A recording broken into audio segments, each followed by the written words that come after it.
All across the Iron Islands, men sit around driftwood fires and drink to the old way. When the Ironborn were feared, wherever the waves were heard. When our strength was in our ships, not our stories. I don't blame them. Drinking to the old way is easier than living it. Our ancestors took to the sea because the Iron Islands are shit without the crops that grow from it. 30 cold, wet rocks off the coast of Westeros, and a dozen more clustered around the lonely light deep in the Sunset Sea. But hard places breed hard men. The first men feared the sea. They had walked to Westeros, and even their fishermen never left sight of shore.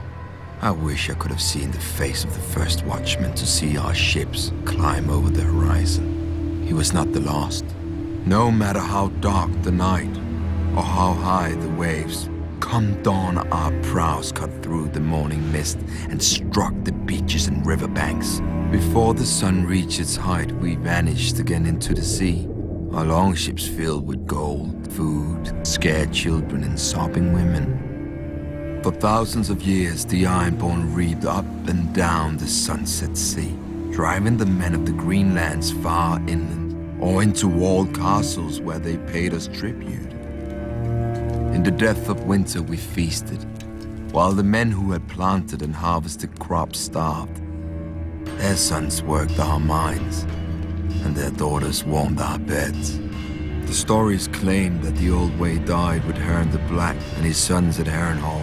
Our ships and axes were no match for Aegon's dragons, so our ancestors bent their steel into fishhooks and our kingdom into villages, and started telling the red tales around the fire of how we used to be strong, and how one day we would be so again. Generations later, a young boy listened to them. Dalton Greyjoy, the wild young heir to Pike, was rowing at 5 and reeving at 10 in the Basilisk Isles with his uncle. By 14, Dalton had sailed as far as Old Geese, fought in a dozen battles, and claimed 4 soft wives. In his 15th year, he avenged his uncle's death in battle, but he took a dozen wounds and emerged from the fight, drenched head to heel in blood. From that day forth, men called him the Red Kraken. During the Dance of Dragons, the Red Kraken picked the side that was fighting the Lannisters and fell upon the Westerlands while the Lannisters were up at war. Casterly Rock itself proved too strong once the Lady of the Castle barred its gates. But the Ironborn burned the Lannister fleet and sacked Lannisport, carrying off gold, grain, and hundreds of women and girls, including Lord Lannister's favorite mistress and all his bastards. The Red Kraken now ruled the Sunset Sea as his forebears had, and his longships again brought the Old Way to the coast of Westeros. But then the war ended, and the mainland armies came home. The Iron Throne commanded the Red Kraken to stop reeving, and when he didn't, a mistress opened his throat as he slept.